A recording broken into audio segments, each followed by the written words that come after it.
Mengapa Panji Pragiwaksono membenci Pak Jokowi, Gibran, dan Kaisang? Saya bertanya begini karena saya melihat saat ini Panji seperti tak habis-habisnya menghina keluarga Jokowi. Bahkan yang jadi materi serangan utamanya sekarang adalah Gibran. Gibran ngantuk ya? Salah nada, maaf. Gibran ngantuk ya? Nah gitu nadanya, sorry maaf. Gibran ngantuk ya? Ya karena ngantuk kan dia ya? Bilang orang mengantuk tuh masa menghina. Misalnya Mas Yusuf, kamu kok ngantuk? Apa-apa orang ngantuk biasa. Kita bisa mengatakan begitu Pak, tapi kalau aparat hukumnya mengatakan masuk kategori menghina? Tapi kalau itu dianggap menghina, khusus untuk kasus Panji Pragiwaksono ini, tidak bisa dihukum. Kalau Panji tenang, Anda tidak akan dihukum. Tidak akan dihukum Mas Panji, tenang. Nanti saya yang bela. Kalau dibawa ke jalur hukum dari awal saya udah bilang nggak perlu, dan nggak perlu juga Mahfud MD bilang saya bela. Untuk apa bela? Orang memang nggak ada delik hukumnya, ya kan? Karena delik hukumnya nggak ada, nggak usah jadi pahlawan kesiangan juga bilang saya mau bela, tenang, nggak perlu lah. Pak Mahfud posisinya bagaimana? Betul ingin mengatakan ingin membela Panji? Dan saya sudah membela dengan kemarin katakan dengan pernyataan kemarin itu suatu membela. pembelaan. Sekarang saya membela lagi. Gitu. Itu maksudnya bukan sebagai pembela di pengadilan dan segala macam. Bisa, bukan? kalau itu harus pengacara. Oke. Pembelaan itu kan bisa diberikan dari sekarang aja saya sudah bilang itu legal standingnya enggak ada tuh. Yang anak mengatakan angkatan muda dan sebagainya itu. Kan nggak gitu juga kali mau bikin orang lain, orang yang nggak suka dengan Prabowo seneng, nggak gitu juga gitu. Kalau sekedar untuk rating ya bicara begitu menurut saya itu kampungan. Panji bertanggung jawab. Menurut saya enggak, dia nggak gentle, dia kabur. Iya, kalau Asumsi orang Jawa kali, Bu. bilang, kalau kabur asumsi Bu. iya, kalau orang Jawa bilang Panji itu tinggal gelanggang colong pelayu, tidak bertanggung jawab dengan omongannya. Begitu ngomong orang heboh dia kabur, nggak gentle. Itu menurut keyakinan Ibu Irma Suryani ya. Kalau gitu apa saran Pak Mahfud terhadap Panji? Mungkin saat ini ada di New York menyaksikan tayangan kita. Tenang-tenang aja, ketawain aja gitu. Nggak usah, insya Allah enggak lah. Karena kalau sampai itu terjadi ya tragedi dong. Lalu mau hukum apa ke depan kita ini? Orang bergurau aja enggak boleh. Di semua tayangan itu kelihatan sekali dia benci dengan keluarga Jokowi, terutama Gibran. Ejekan dia terhadap Gibran itu luar biasa membagongkan. Berharap sama siapa? Polisi kita membunuh. Tentara kita berpolitik. Presiden kita mau maafin koruptor. Wakil presiden kita Gibran. Terima kasih semua, selamat malam. Menurut saya, mungkin the best wakil presiden yang ada saat dalam sejarah kita nih. Bandingin sama siapa? Wakil Presiden Bung Karno ada Muhammad Hatta. Pak Harto, wakil presidennya Sultan Hamengkubuwono. Habibie wakil presidennya, ada Malik. SBY, wakil presidennya Yusuf Kala. Mengambil alih masalah-masalah ekonomi. Dan SBY anggap dia percaya tuh. Karena misalnya bayangin, wakil presiden Prabowo adalah Gibran. Jauh betul jarak konseptual dia tuh. Saya kritik itu, walaupun saya berteman dengan Pak Prabowo, tapi saya masih kritik keadaan semacam itu. Dengerin, masih ingat lapor Mas Wapres? Ini orang belum beberapa bulan terpilih langsung bikin program. Lapor ke saya masalahmu. Wakil Presiden rasa customer service. Beliau ini Wakil Presiden Republik Indonesia. Dia tuh ranahnya gagasan. Dia yang harusnya nyelesain masalahnya, bukan nerima masalahnya. Malu. Kemana gagasannya? Kok malah jadi terima-terima? Gak enak kan sama wakil presiden kita yang lain kerja semua itu. Yusuf Kala waktu itu memperbaiki iklim bisnis, menyelesaikan masalah horizontal, konflik horizontal. Budiono berminggu-minggu, berbulan-bulan begadang memperbaiki ekonomi kita, ngejaga biar solid. Diangkatnya Gibran sebagai wapres, jangan dilihat karena dia anak Jokowi. Sebagai dinasti, Anda bisa menangkap kualitas dia dari celetukannya, dari apa yang dia sampaikan, dari hal-hal yang barangkali nampak kecil di mata orang lain, tapi sebetulnya buat kita yang bisa menilai kualitas orang kan itu besar. Orang ini keren, anak ini pintar. Dia itu sudah menunjukkan achievement dia selama ini. Performance dia menurut saya mungkin the best wakil presiden yang ada saat dalam sejarah kita nih. Itu pakai otak dong tuh. Baca sejarah dunia tuh. Studi yang dalam. Supaya kita analisis itu sesuatu yang yang ada mutunya walaupun terlihat dangkal tapi bermutu itu. Dan Anda ngomong tentang hal yang itu apa poinnya itu? Buat kita yang berupaya untuk membaca politik itu di dalam dimensi universal tentang apa sebenarnya yang terjadi, human diversity, human dignity-nya, dan Anda masih membela sesuatu yang sangat teknis itu. Kalau ada etiknya dari awal Gibran nggak jadi wakil presiden. Seorang yang terlihat santun padahal sedang memanipulasi sejarah. Yang akan datang bukan, sudah passé, sudah terjadi. Gibran anak kecil disuruh bermain di wilayah politik oleh bapaknya tuh. Yang kurang ajar Gibran atau bapaknya? Ya bapaknya Gibran. Jokowi tidak melanggar konstitusi. Karena bahkan dia berpikir demi semua anak muda, maka mesti ada contoh, yaitu anaknya sendiri. Oke? Padahal dia masih anak-anak, sampai sekarang masih anak-anak. Artinya Jokowi tidak melanggar undang-undang dasar, dia melanggar undang-undang perlindungan anak. Kalau orang mengatakan Pak Jokowi melanggar hukum, tapi yang sudah kita nikmati hari ini itu juga berkat Pak Jokowi. Anak-anaknya? Anak-anaknya kan, anak-anak dia kan sudah punya istri. Enggak, Masa dia nggak boleh berusaha untuk hidup dia sendiri, Enggak, untuk, maksud tadi kan kita kan bertanya dirinya kan, sendiri, kalau untuk anaknya keluarganya. kompeten, boleh. Anaknya Jokowi siapa bilang nggak kompeten? Menurut saya Kaisang contohnya nggak kompeten untuk Ya jadi kalau ketua menurut partai. Anda, kalau menurut saya dia kompeten. Oke. Dan saya nggak bilang Anda belum tentu juga Anda kompeten menurut saya. Iya, Seperti betul. itu. Jadi nggak ada masalah gitu loh. Jadi menurut saya soal kompeten dan tidak kompeten, saya lihat ketika di debat, menurut saya si belimbing sayur ini kompeten. Siapa belimbing sayur itu? Yang suka dibilangin Samsul. Oh, Samsul. Belimbing sayur. Gibran. Yang mengendorse kan partai politik juga. Bukan Pak Jokowi yang menyodor-nyodorkan kalau menurut saya. Bukan Pak Jokowi yang menyodor-nyodorkan kalau menurut saya. Saya sebenarnya dalam hati berpikir kayaknya Pak Jokowi juga yang nyuruh sih. Cuman itu kekecewaan terbesar saya. Kenapa seorang ayah yang adalah Presiden Republik Indonesia menyuruh atau mengizinkan anaknya untuk jadi wakil presiden? Ada niat apa di balik itu? Itu kan kita kan mesti tahu. Kita jangan ngelihat sesuatu hanya dari kejadiannya saja. Kita agak susah nih berdebat ya, karena presiden yang harusnya mencontohkan yang benar, tentu Gibran punya hak. Gibran punya hak, betul. Tapi kan Pak Jokowi adalah ayah yang juga Presiden Republik Indonesia. Yang nggak mungkin nggak tahu ada dinasti politik di beberapa daerah yang merugikan warganya. Ketika dia punya pilihan, walaupun sayang sama ayahnya, sama anaknya. Tapi kan sayang kan tidak dengan ya dah lu maju apapun. Saya sebenarnya dalam hati berpikir kayaknya Pak Jokowi juga yang nyuruh sih. Cuman itu kekecewaan terbesar saya. Nanti rakyat Indonesia baru akan merasakan sesal ketika lebih banyak dinasti politik lahir dan mereka bingung gimana caranya mau ngelawan karena mereka semua kan selalu bilang lah waktu Presiden Jokowi dorong Gibran lu dukung kenapa sekarang jadi enggak gitu. Kekhawatiran terbesar saya itu adalah lahirnya lebih banyak dinasti politik tapi di daerah-daerah. Jadi pada periode itu saya udah nggak nyaman dengan Pak Jokowi. Makin kesini makin menurut saya makin ugal-ugalan. Nggak ada alasan milih Prabowo, malas milih Jokowi. Kalau misalnya presiden aja melakukan tindakan seperti itu, orang akan bilang, terutama dinasti-dinasti politik di kabupaten, di sejumlah daerah akan bilang, presiden aja bisa, kenapa saya enggak? Sementara banyak rakyat di Indonesia tahu dampak dari dinasti politik di daerahnya mereka. Ada banyak banget daerah, dan terbukti yang kakaknya kena ditangkap, adiknya kena ditangkap, suaminya kena ditangkap, ganti sama istrinya kena juga. Ini tuh berlaku di mana-mana berkali-kali, berharap untuk itu hilang susah karena presidennya melakukan hal yang sama. Saya nggak melihat satupun contoh atau indikasi yang bisa digunakan untuk mengatakan Gibran is nothing. Saya ingin men-challenge siapapun yang mempertanyakan Gibran sebagai wapres. Kasih contoh bahwa dia itu nggak perform. Di mana contohnya? Dia goblok, dia tolol, dia ngaco segala macam. Mana? Saya yakin nggak ada. Nih, lihat nih, wapres kita. Wow, gayanya. Oh, Ini parah nih.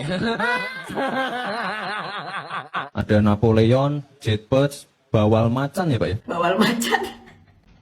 Inilah calon presiden 2029 yang dibangga-banggakan oleh Ternak Mulyono. Ditanya juga bagaimana cara menertibkan tambang ilegal, jawabannya malah cabut aja izin tambangnya. Itu ada 2.500 tambang ilegal. Dari pasangan Prabowo Gibran simpel saja solusinya.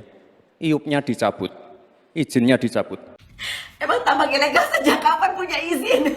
Belum lagi soal asam sulfat. Ibu hamil kasih minum asam sulfat. Sekarang bawal macan cuy. Itu apanya trio macan? Yang mau komen sopan ya, sopan. Ini calon presiden 2029 nih, sopan. bawal macan ya Pak ya?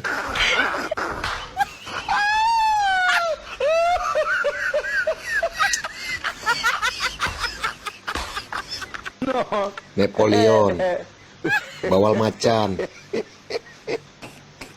macan gitu.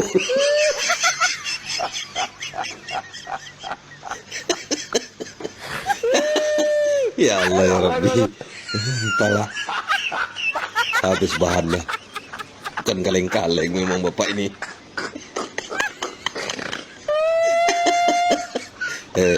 Komennya sopan, orang terhormat.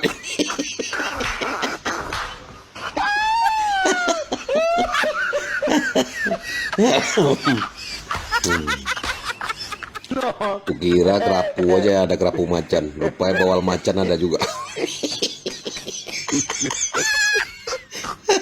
Nggak usah dong ngomong yang begitu-begitu, cari duit nggak gitu-gitu amat kali. Yang begini-begini nggak usah. Yang lain aja, cari duit tuh gampang kok kalau mau kerja. Cari duit tuh gampang kok kalau mau kerja. Insya Allah akan terbuka 19 juta lapangan pekerjaan untuk generasi muda dan kaum perempuan.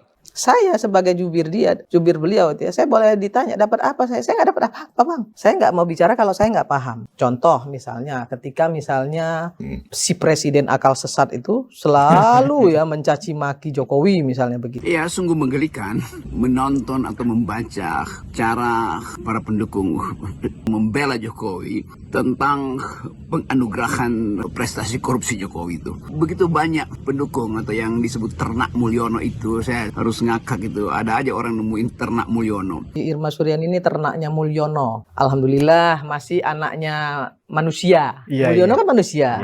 Daripada anak onta dengan anak banteng. Ya kan? Berarti kan kalau dia disebut anak onta, dia disebut anak banteng, berarti kan anak binatang. Betul. Kalau saya masih disebut anak Mulyono berarti anak manusia. Bagian paling nista dari manusia yaitu kerakusan kendati sudah kenyang. Binatang itu kalau sudah kenyang dia nggak akan makan jatah dari binatang yang lain tuh. Jadi binatang dibuat sedemikian rupa oleh alam semesta untuk mencukupi dirinya sendiri itu. Kalau kurang dia berburu tuh, kalau kenyang dia berhenti itu. Tapi manusia yang namanya koruptor itu udah kenyang pun dia masih berburu harta orang lain atau masih bahkan berburu harta negara. Buat apa? Kan kalau kita terangkan binatang itu punya kecukupan. Manusia itu tidak mungkin jadi binatang. Dia bisa jadi di atas binatang, yaitu berupaya untuk tidak rakus, atau menjadi di bawah binatang, yaitu mengeksploitasi naluri rakusnya. Kan itu. Jadi tidak ada manusia yang bersifat binatang, yang ada atau dia di atas binatang atau dia di bawah binatang. Nah, koruptor itu di bawah binatang. Jadi itu bagian yang saya terangkan tadi, bahwa dimensi itu yang harusnya dipahami. Supaya kita belajar bahwa kerakusan itu datang dari kekuasaan yang berlebih. Oleh karena itu, kendalikan kekuasaan. Apa yang mesti dilakukan? Oposisi, kritik, dan seterusnya tuh. Pak Jokowi itu ya bukan orang yang mau membahas hal-hal yang nggak penting kayak gini. Masa itu aja masih nggak malu gitu loh. Nggak pernah digubris. Apapun omongannya, mau dibilang tolol, dungu, bangsat, nah nggak pernah digubris gitu. Tapi terus dihajar habis gitu. Dan masyarakat tahu, masyarakat bisa menilai ini manusia seperti apa sih gitu. Ya, ini demokrasi seperti apa? Kalau bisa membajingan-bajinganin orang karena dia seorang filsafat gitu ya, seorang bisa dibilang pakar filsafat lah gitu ya. Menurut dia, kemudian dia bisa ngomong, saya nggak bicara dia sebagai manusia, dia bicara sebagai presiden, tai kucing lu lah. Ya kan? Dia presiden dan dia juga manusia, nggak bisa dipisahin. Apakah dia presiden, dia sebagai posisi dia sebagai presiden atau sebagai manusia, nggak bisa dipisahin. Terus lu bisa anjing-anjingin, lu bisa bajingan-bajinganin. Jadi bagi saya nggak ada soal itu. Saya akan terus kasih kritik, saya akan terus kasih argumen. Tapi saya mencintai bangsa ini, negeri ini saya cintai itu. Yang saya nggak cintai adalah politisi busuk. Yang saya cintai adalah pejabat busuk, presiden busuk, menteri busuk. Ngapain cintain mereka? Mereka umurnya 5 tahun. Bangsa ini umurnya sepanjang hidup. Itu poinnya. Karena itu saya memilih untuk menghina Presiden Jokowi. Bukan Jokowi sebagai persona. Yang saya hina jabatan dia tuh. Yang saya kritik jabatan dia. Rocky Gerung menghina presiden. Loh, presiden bukan orang, presiden itu fungsi, jabatan. Presiden ada martabat. Presiden tidak punya martabat. Presiden itu disebut bermartabat ketika dia menjalankan fungsi sebagai raja. Karena tubuh publiknya menyatu dengan tubuh privat. Martabat itu hanya ada pada orang berikan disebut human dignity. Dignitasnya pada manusia. Itu satu frasa.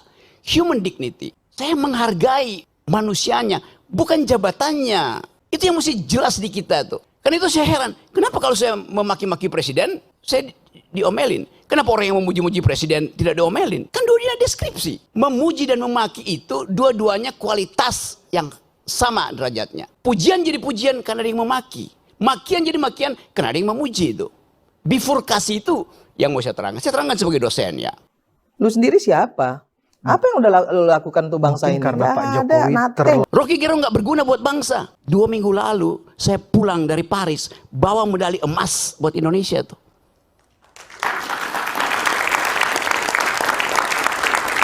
Apa dibiayai oleh negara? Tidak ada dibiayai oleh negara. Kita cari uang sendiri itu. Yang dibiayai negara itu justru diambil oleh menteri-menteri yang datang di situ dengan tagline Olimpik. Padahal saya tahu dia nggak punya cabang olahraga. Lalu saya puji Jokowi dari situ. Terima kasih Pak Jokowi karena memungkinkan saya membawa pulang medali emas tuh. Saya dibully di sini. Ngapain lu puji-puji Jokowi, Rok? Gue bilang, sorry ya. Dia presiden saya ketika saya ada di luar negeri yang menang Indonesia.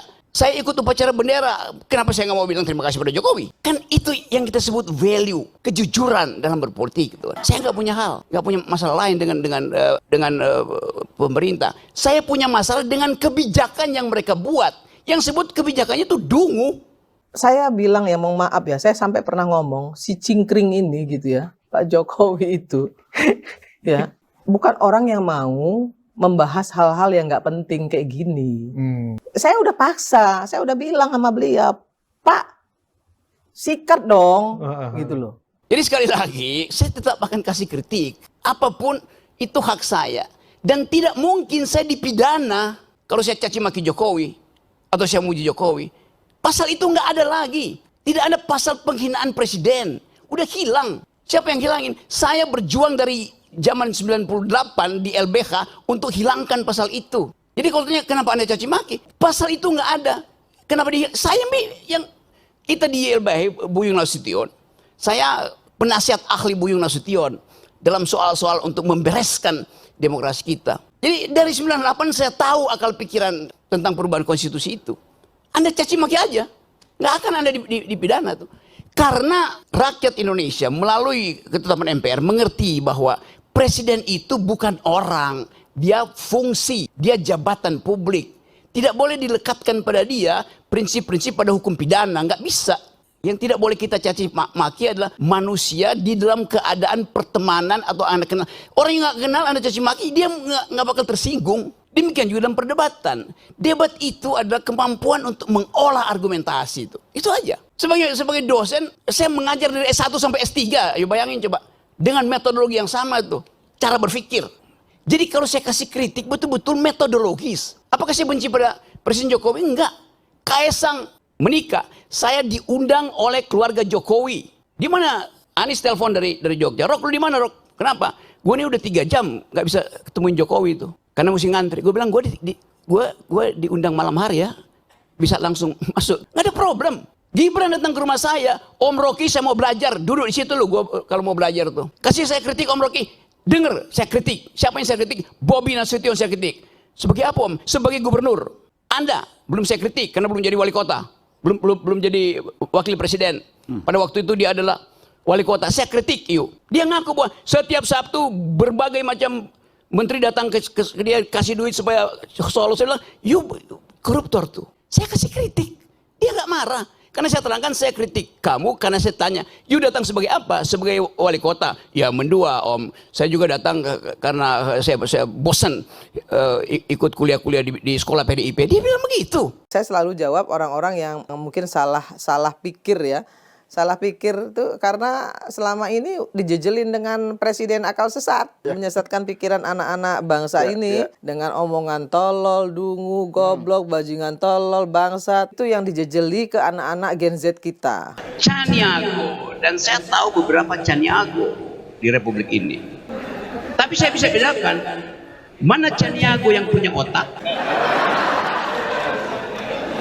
mana Caniago yang jadi buzzer, mana Caniago yang kerjanya marah-marah doang.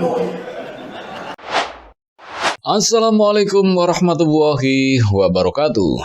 Jumpa lagi dengan saya di Camp TV Channel. Ya, setelah sekian lama ya, mungkin hampir 2 minggu kita break sebentar ya karena ada sesuatu, dan kini Camp TV mulai kembali aktif ya. Mudah-mudahan kedepannya supaya bisa menyuguhkan berita-berita ataupun ya kabar-kabar yang ya cukup fresh dari dunia politik ya. Dan ini baru-baru ini ada pertunjukan yang menggemparkan dunia perpolitikan Indonesia, di mana komika Panji Pragiwaksono menggelar pertunjukan mensrea. Pertunjukannya memang ya 2 atau 3 bulan yang lalu, tetapi kemarin diupload di akunnya Panji juga di Netflix ya, dan bahkan trending 1 di Netflix ya. Dan tentu Panji roastingannya ya banyak sekali ya, atau topik-topik yang menyerang pemerintah atau merosting pemerintah, dan juga keluarga Jokowi alias geng Solo ya. Dan benar saja setelah diupload di Netflix dan di akunnya Panji, begitu banyak sekali ya yang bereaksi ya, terutama dari para pendukung dari pemerintah sendiri dan juga dari keluarga besarnya geng Solo alias Jokowi ya. Tetapi bukan dari politisinya di sini para pendukungnya, dan itu yang juga disampaikan oleh komedian senior ya, Bang Indro Warkop ya, yang mengatakan bahwa kalau dulu di rezim Orde Baru rezimnya langsung yang turun, tetapi kali ini pendukung rezim ini yang mencak-mencak ya. Dan memang benar ada pengaduan ada laporan ke polisi dengan legal standing yang nggak jelas. Ada juga yang ya di podcast merespon apa yang disampaikan oleh Bang Panji ini, dan juga sampai hari ini pun banyak stasiun-stasiun TV yang mengangkat topik mensreanya Panji yang dinilai ada ya sangat kontroversial, yang dari sudut pandang mereka ya, dari berbagai sudut pandang pun saling beradu argumen ya. Dan di sini yang sangat kebakaran jenggot atau yang sangat meradang adalah buzzer-buzzernya dari Jokowi ya, buzzer-buzzernya dari ya dinasti Jokowi ya. Karena di sini Panji banyak sekali merosting soal Gibran ya. Dan tentu saja jubir-jubir Fufufafa ini langsung mencak-mencak naik darah ya. Ya kita sebut saja politisi Nasdem Irma Suryani yang memang dari awal, dari dulu selalu terdepan membela keluarga Jokowi ya. Hingga saat ini turun ke Gibran yang notabene Gibran adalah wakil presiden. Dan juga ada politisi dari PSI Bung Ade Armando ya. Tak tahu beliau adalah buzzer militannya ataupun pendukung Jokowi tulen ya, pendukung keluarga Jokowi, dan hingga ya beberapa waktu lalu juga sempat menyebut bahwa Gibran adalah wapres terbaik sepanjang sejarah Indonesia. Dan ini kan sangat sangat kontroversi sekali lah. Ya bagaimana tidak, masa sekelas Bung Hatta sebagai seorang proklamator kita bisa kalah dengan Gibran menurut versinya Bung Ade Armando. Sekali lagi menurut pandangan Bung Ade Armando, dan juga di sini ada Ibu Irma Suryani politisi Nasdem ya. Menurut beliau sih Panji harusnya ya mawas diri, tidak mengeluarkan ataupun menunjukkan body shaming. Kritik boleh ya mungkin ada kritik yang membangun, tetapi kita tahu bagaimana Ibu Irma Suryani ini meledak-ledak ya di sebuah acara TV membela ataupun membela keluarga Jokowi. Dan beberapa waktu lalu juga banyak sekali sempat berdebat juga dengan Panji Pragiwaksono di acara Mata Najwa ya, soal keluarga dinasti Jokowi. Dan di situ kelihatan sekali kalau Ibu Irma ini memang membela dinastinya Jokowi, Bung Panji memang kontra dengan hal itu karena ya akan menjadi presiden yang buruk di kedepannya. Dan kita tidak ketinggalan juga, saya sisipkan di sini ada Bung Rocky Gerung yang berdebat soal Gibran menjadi wapres, berdebat dengan Ade Armando, berdebat dengan Irma Suryani. Dan kami rangkum, kami rangkai dengan ya sebisa kami untuk kami suguhkan bahwa inilah memang dari dulu hingga sekarang pendukung-pendukungnya memang nggak sepi ya, selalu rame ini pendukungnya dari geng Solo ini. Dan ya nggak hanya buzzer-buzzer baru, ini buzzer-buzzer lama, muka-muka lama yang memang selalu vokal terdepan membela dinasti Jokowi. Setelah kemarin disenggol oleh Bung Panji di Mensrea yang ya cukup fantastis, pertunjukan stand up komedi terbesar se Asia Tenggara ya, menghadirkan sekali show dengan 10.000 penonton yang katanya tiket rata-ratanya di atas 1 juta. Ini kan sebuah pertunjukan yang memang wow sekali. Kita nggak tahu latar belakang yang membeli tiket ini, apakah dia nganggur, apakah dia memang budgetnya itu lebih dari itu, kita nggak tahu. Itu datang membeli tiket menonton pertunjukan Bang Panji ini kan sangat luar biasa sekali. Hanya ingin ya seolah-olah ingin mengungkapkan unek-uneknya yang diwakilkan secara langsung oleh Bung Panji, dan ya sangat ger sekali dan sangat sukses sekali, bahkan trending 1 di Netflix ya.